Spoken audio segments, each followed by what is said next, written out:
আল্লাহ জানিয়ে দেন পয়গম্বর উম্মতের জানিয়ে দেন আপনার উম্মত যেন আপনার সামনে বসা অবস্থায় আপনার মজলিসে থাকা অবস্থায় তারা যেন উঁচু কণ্ঠে কথা না বলে। বললে কি হবে আল্লাহ জানিয়ে দেন আনতাহাবাতা আমালুকুম ওয়া আনতুম লা তাশউরুন।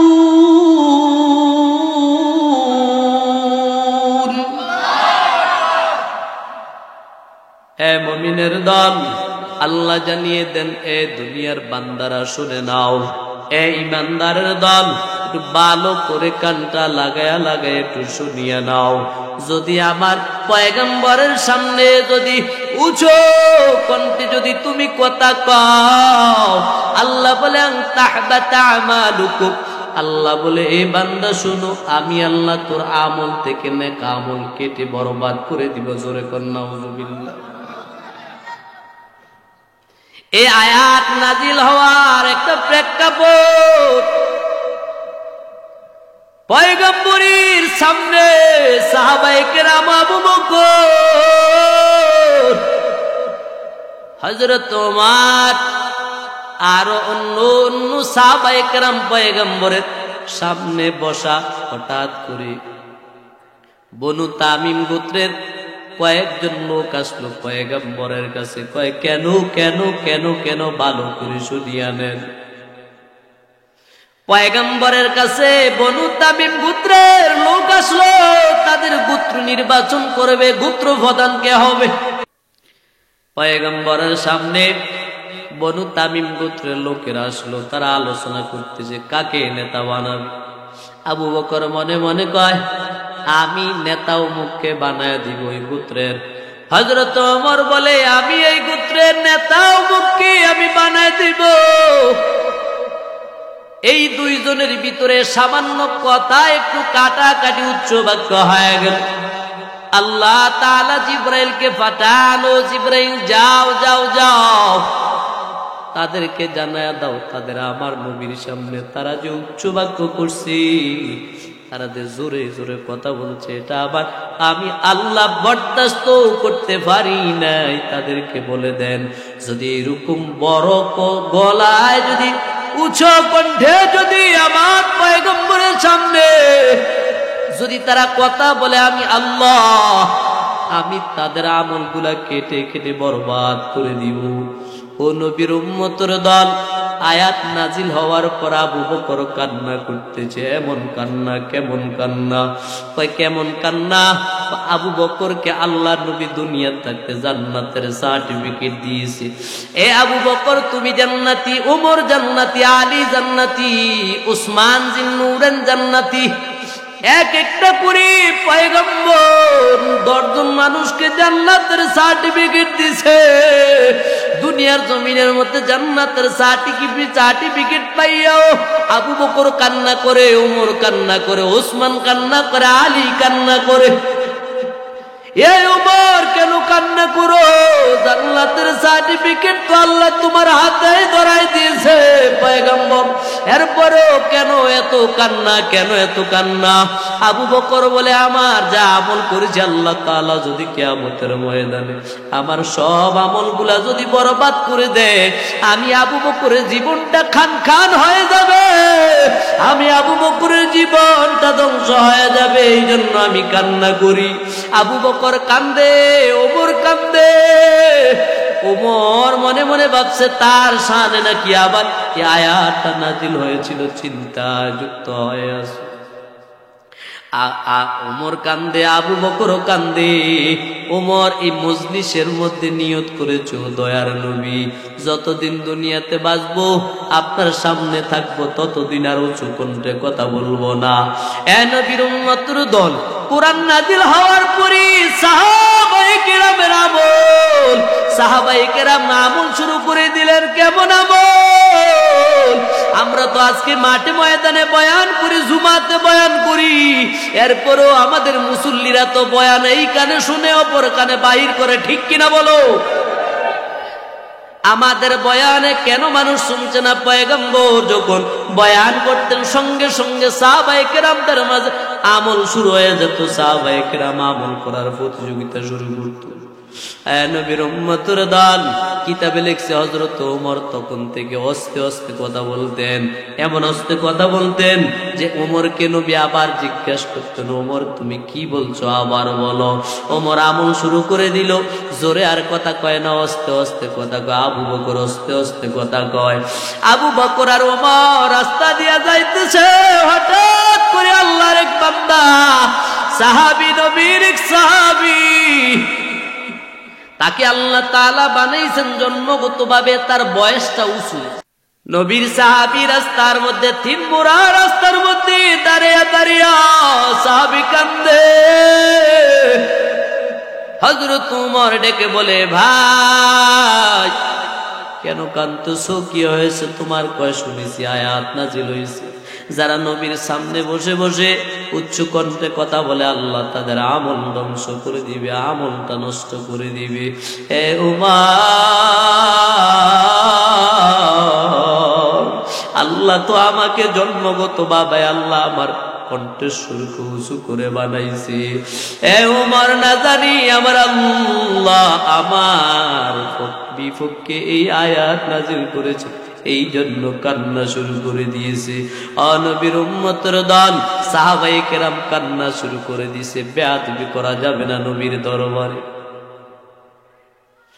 অপর হাদিসের মধ্যে মায়ার নবী বলেন, ওয়ান আনাস ইবনে মালিক রাদিয়াল্লাহু তাআলা আনহু قال قال رسول الله صلى الله عليه وآله وسلم لا يؤمن أحدكم حتى أكون أحب إليه من والده وولده والناس أجمعين।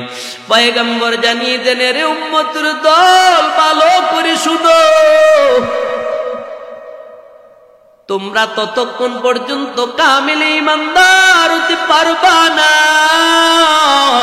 যতক্ষণ পর্যন্ত তোমার জীবনের চেয়েও, স্ত্রীর চেয়েও, তোমার সন্তানাদির চেয়েও, দুনিয়ার সব মানুষের চেয়েও যতক্ষণ পর্যন্ত আমার পয়গম্বরকে বেশি ভালো না বাসতে পারবা, ততক্ষণ পূর্ণ ঈমানদার হতে পারবা না। ওমরকে নবী জিজ্ঞাসা করে, ওমর তুমি আমি নবীকে কেমন ভালোবাসো? আল্লাহু আকবার বল না। হযরত ওমরকে নবী জিজ্ঞেস করছে, ওমর আমি নবীকে কেমন ভালোবাসি? ওমর বলে, হুজুর আপনাকে আমি সবার চেয়ে বেশি বেশি বেশি করে আমি ভালোবাসি। পয়গম্বর বলে, ওমর তুমি কি তোমার জীবনের চেয়েও বেশি আমাকে ভালোবাসো নাকি? ওমর বলে, না পয়গম্বর, আমার জীবনের চেয়েও আপনাকে বেশি ভালোবাসি না, কারণ জীবনটা বড় মূল্যবান। আল্লাহু আকবার বল না। নবী কয়, ওমর রে, তুই এখনো পর্যন্ত পূর্ণ ঈমানদার হইতে পারো না। ওমর মনে মনে ভাবে, কি রে, কি কয়? রাসূলের জন্য আমি এত পাগল। রওনা দিয়েছিলাম পয়গম্বরের কল্লা মোবারক আনার জন্য। তার সুন্দর কথা শুনে, কোরআনের আয়াত তেলাওয়াত শুনে আমি কল্লার মোবারকে আমার কল্লা রাসূলের পদতলে দিয়ে দিয়েছি, রাসূলের কাছে মুসলমান হয়ে গেছি। রাসূল বলে, আমি বলে এখনই ঈমানদার হতে। পয়গম্বর ডেকে বলেন, হে উমর, যতক্ষণ তোমার জীবনের চেয়েও বেশি বেশি আমি নবীকে ভালো না বাসতে পারবা, ততক্ষণ পর্যন্ত তুমি পূর্ণ ঈমানদার হইতে পারবা না। ওমর কিছুক্ষণ চুপ করে রইল। কিছুক্ষণ পরে ওমরের জবান দিয়া ডেকে বলে, পয়গম্বর শুনে নে, আমি ওমর বলতেছি, আমি আমার জীবনের চেয়েও আপনাকে বেশি ভালোবাসি। পয়গম্বর ডেকে বলেন, রে ওমর, এতক্ষণে তুমি পূর্ণ ঈমানদার হতে পেরেছো।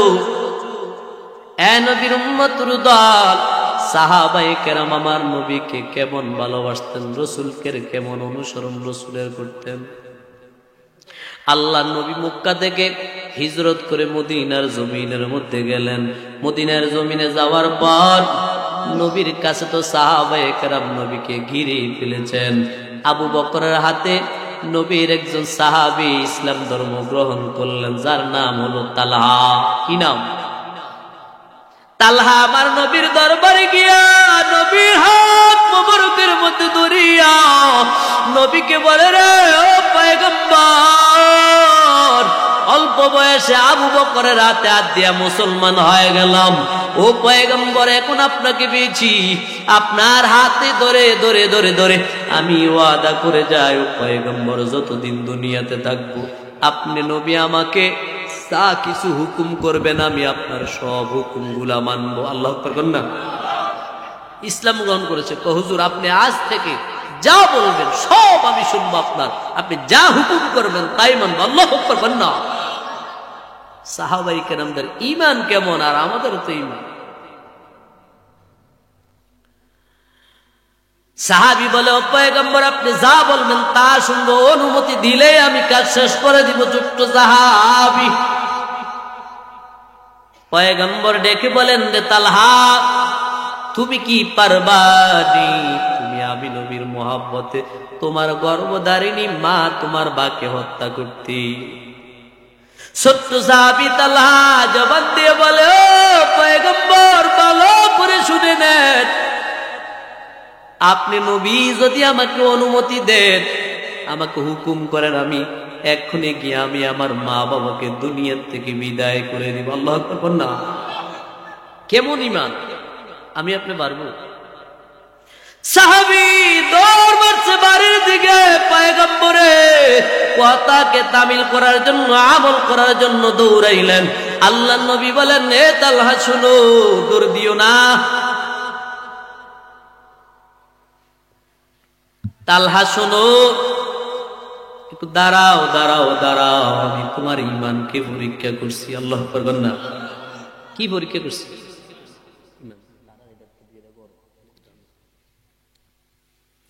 নবী ডেকে বলেন, এ তালহা দাঁড়াও দাঁড়াও দাঁড়াও, যাওয়া লাগবে না, আমি নবী তোমাকে পরীক্ষা করছিলাম। এ তালহা, তুমি পরীক্ষার মধ্যে পাস করে ফেলেছো। পয়গম্বর আমার জিজ্ঞেস করলেন, আমার ছোট্ট সাহাবী তালহা কোথায়? খবর নিয়ে নেওয়ার পরে দেখলেন তালহা নাকি অসুস্থ। পয়গম্বর তালহার বাড়ির মধ্যে গেলেন। তালহার বাড়ির মধ্যে গিয়ে পয়গম্বর তালহার খবর নিলেন, দেখলেন যে তালহা বড় অসুস্থ। পয়গম্বর তালহাকে দেখলেন, তালহার এমন অসুস্থ, তালহা মনে হয় আর ফিরবে না, দুনিয়া থেকে বিদায় নিয়ে। তালহার মা বাবাকে ডেকে ডেকে পয়গম্বর বলেন, ও তালহার আব্বা, তালহার আম্মা, শুনিয়া নেন, তালহা আমার মনে হয় বেশি দিন আর দুনিয়া থাকবে না, তার শারীরিক অবস্থাটা অনেক খারাপ হয়ে গেল। তবে শুনে নেন, যদি তালহা অসুস্থ হয়ে যায়, আমি পয়গম্বরকে কবরটা দিবেন। আমি পয়গম্বর আমার তালহার জানাজা পড়ে পড়ে পড়ে পড়ে তারে অন্ধকার কবরে দিব। তালহার মা বাবা সবাই শুনছে। নবীজি চলে গেলেন। কিছুদিন পর তালহা আরো বেশি অসুস্থ হয়ে গেল। অসুস্থ হওয়ার পর একদিন তালহা তালহার মাকে ডেকে বলে, মা, মনে হয় আমি আর বেশিক্ষণ দুনিয়ায় থাকবো না, তবে ও মা, আপনার কাছে একটা আবদার জানাই, আমি যদি দিনের বেলা যদি দুনিয়ার থেকে বিদায় হই, তাহলে আমার পয়গম্বরকে খবরটা দিবেন। পয়গম্বর আমার জানাজা পড়ে আমাকে কবরের মধ্যে নামায়া দিবে। ও মা, যেই পয়গম্বরের জন্য জীবনটা পর্যন্ত কুরবান করার জন্য প্রস্তুত ছিলাম, নবীর জন্য সব ছাড়তে আমি রাজি ছিলাম, ওই পয়গম্বরকে আমার জানাজা পড়াইতে বলবেন। নবীর কাছেও বললেন যে, পয়গম্বর আপনি আমার জানাজাটা পড়াবেন। নবী বললেন, ঠিক আছে, আমাকে খবর দিবা, আমি জানাজা পড়া দিব। হঠাৎ করে তালহা ডেকে বলেন, মা, যদি আমি রাত্রবেলা যদি আমি দুনিয়ার থেকে বিদায় হয়ে যাই, তাহলে আমার পয়গম্বরকে খবরটা দিবেন না, কারণ পয়গম্বর আমার বাড়িতে আসতে অনেক সময় লাগবে। পয়গম্বরের এত শত্রু, ওই পয়গম্বরের এত শত্রু থাকার কারণে আমার নবী যদি আমার জানাজার মধ্যে যদি রাত্র বেলা হাঁটিয়া হাঁটিয়া আমার জানাজার মধ্যে আসে, তাহলে আমার পয়গম্বরের শত্রুরা হয়তো তাকে দুনিয়ার থেকে বিদায় করতে পারে। ও মা, যদি আমি রাত্রে মারা যাই আমার পয়গম্বরকে খবরটা দিবেন না। ঠিক এই একদিন রাত্রবেলা গভীর রাত্রে নবীর সাহাবী ছোট্ট তালহা দুনিয়ার থেকে বিদায় হয়ে গেল। ওদিকে তালহার মা বাবাকে ওসিয়ত করলেন, ও মা, রাত্রে বললে নবীকে জানাবেন না, দিনও মরলে রাসূলকে জানাবেন, রাত্রে বললে আপনারা নিজের মতো করে করে করে করে আমার জানাজা পড়াইয়া আমাকে কবরে দিয়া দিবেন, আমার পয়গম্বরকে কষ্ট দিবেন না। পয়গম্বর যদি আমার জানাজার উসিলায় যদি শত্রুর আক্রান্ত হয়, তবে মা আমার জীবনটা বরবাদ হয়ে যাবে। আমার নবীকে রাত্রবেলা জানাইবেন না। হঠাৎ করে তালহা রাত্রবেলা দুনিয়ার থেকে বিদায় হয়ে গেলেন। তালহার আব্বা সব মানুষদেরকে ডাকিয়া জানাজা পড়াইয়া তার কবরের মধ্যে দিয়ে দিলেন। সকালবেলা পয়গম্বরের দরবারে খবরটা গেল, পয়গম্বর আপনার ছোট্ট সাহাবী তালহা তো দুনিয়ার থেকে বিদায় হয়ে গেল। জানাজা পড়াইয়া কাফন দাফন করা শেষ। আল্লাহ নবী বলে, ও সাহাবায়ে কেরাম, তোমাদেরকে আমি বলেছিলাম আমার তালহা দুনিয়ার থেকে বিদায় হলে আমাকে খবরটা দিবা। আমি তালহার জানাজা পড়ব, জানাজা পড়ে আমি তালহাকে কবরের জমিনে সবর্দ করব। কেন জানাইছো না? তালহার বাবা ডেকে ডেকে ডেকে বলেন, ও পয়গম্বর, আমার তালহা ওসিয়ত করে গেছেন রাত্রে যদি উনি মারা যায় আপনাকে না শোনানোর জন্য, কষ্ট না দেওয়ার জন্য বলেছেন। আল্লাহু আকবার কন্যা, কেমন নবীর আশিক। পয়গম্বর আমার সকালবেলা তালহার বাড়িতে আসিয়া তালহার কবরের পাশে আমার নবী কবরের পাশে দাঁড়াইয়া দাঁড়াইয়া আমার নবী কান্না করে জান্নাতি চক্ষু মুবারক দিয়া আমার পয়গম্বর কান্না করে মুরাকাবা মুশাহাদাতে হঠাৎ করে নবীজির কাশ খুলে গেল। দেখলেন যে নবীজির তালহা জান্নাতের ভিতরে ঘুরতেছি। পয়গম্বর আমার দেখলেন তালহা এত সুখে কবরে, জান্নাতের বাগান কবরটা আল্লাহ বানায় দিয়েছে। পয়গম্বর দোয়া করি, রে দয়ার মালিক, আমারে তালহার সঙ্গে আল্লাহ আপনি এত সুন্দর সুন্দর সুন্দর সুন্দর ব্যবহার করেন। আল্লাহ আপনার যে ব্যবহার পাইয়া আমার তালহা খুশি হয়ে যাবে এবং তালহার আমলের কারণে আপনিও খুশি হয়ে যাবেন। এ নবীর উম্মতের দল, ছোট্ট সাহাবী নবীর অনুসরণ করে করে করে দুনিয়ার থেকে বিদায় নেওয়ার কারণে আল্লাহ তালহার কবরটা জান্নাতের বাগান বানায় দিছে। বোঝা, যদি জেনে থাকেন বুঝে থাকেন বলেন তো, আমরাও যদি তালহার মতো নবীকে এত বেশি বেশি ভালোবাসি, তাহলে আল্লাহ কি আমাদের কবর জীবন জান্নাতের টুকরা বানাইতে পারে কি পারেন না? আসসালামু আলাইকুম। দারুন নাজাত আইডিয়াল স্কুল অ্যান্ড মাদ্রাসায় আপনাকে সুস্বাগতম। এখানে রয়েছে আবাসিক, অনাবাসিক, ফুল টাইম সহ নুরানি নাজেরা সমন্বিত আন্তর্জাতিক হিফজ বিভাগ, জেনারেল প্লে থেকে 8 পর্যন্ত, কিতাব বিভাগ নবম থেকে আলিম পর্যন্ত। প্রত্যেকটি বিভাগের জন্য রয়েছে দক্ষ ও অভিজ্ঞ শিক্ষক মণ্ডলী দ্বারা নির্ভরযোগ্য পাঠদানের ব্যবস্থা। যোগাযোগের ঠিকানা 19 মহানগর, কুমিল্লা।